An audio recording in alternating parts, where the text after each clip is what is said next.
ಅವಳಿಗೆ ಒಂದು மிகப்பெரிய ஒரு ரெவலேஷன் ಅವಳಿಗೆ ಆಕೆಗೆ ಒಂದು ದೊಡ್ಡ ಪ್ರಕಟಣೆ. என்ன ரெவலேஷன்? ಏನ್ ಪ್ರಕಟಣೆ? இந்த உலகத்திலே வெளியேறப்பட்டது இந்த தைலம் கிடையாது. ಈ ಲೋಕದಲ್ಲಿ ಬೆಲೆ ಬಾಳದು ಈ ತೈಲವಲ್ಲ, சுவிசேஷம், ಸುವಾರ್ತೆ. வெளியேறப்பட்டது இந்த உலகத்திலே சுவிசேஷத்துக்கு முன்பதாக எதுவுமே கிடையாது. ಸುವಾರ್ತೆಯ ಮುಂದೆ ಬೆಲೆ ಬಾಳುವಂತದ್ದು ಈ ಲೋಕದಲ್ಲಿ ಇನ್ನೊಂದಿಲ್ಲ.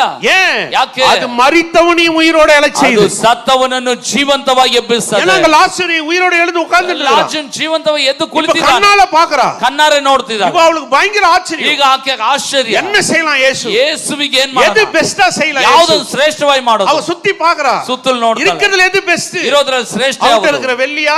ಆಕೆ ಹತ್ರ ಬೆಳ್ಳಿನಾ? அவட்ட இருக்கிற பொன்னா? ಆಕೆಯಲ್ಲಿರುವ ಬಂಗಾರನಾ? அவட்ட இருக்கிற பணமா? ಆಕೆಯಲ್ಲಿರುವ அவ ಹಣನಾ? சுத்தி பாக்குறா, எது என்கிட்ட பெஸ்ட்? ಸುತ್ತಲೂ ನೋಡ್ತಿದ್ದಾಳೆ, ಯಾವುದು ಶ್ರೇಷ್ಠವಾದದ್ದು? என்கிட்ட இருக்கிற பெஸ்ட், ನನ್ನಲ್ಲಿರುವ ಶ್ರೇಷ್ಠ இந்த பரிமள தைலம் ಈ தான். ಪರಿಮಳ இது ತೈಲ ரொம்ப காஸ்ட்லி. ಇದು ಬಹಳ ಬೆಲೆ ಬಾಳೋದು. எடுக்கறா, ತೆಗಿತಾಳೆ, உடைக்கறா, ಹೊಡಿತಾಳೆ, ஊத்துறா, ಒಯ್ತಾ ಇದ್ದಾಳೆ.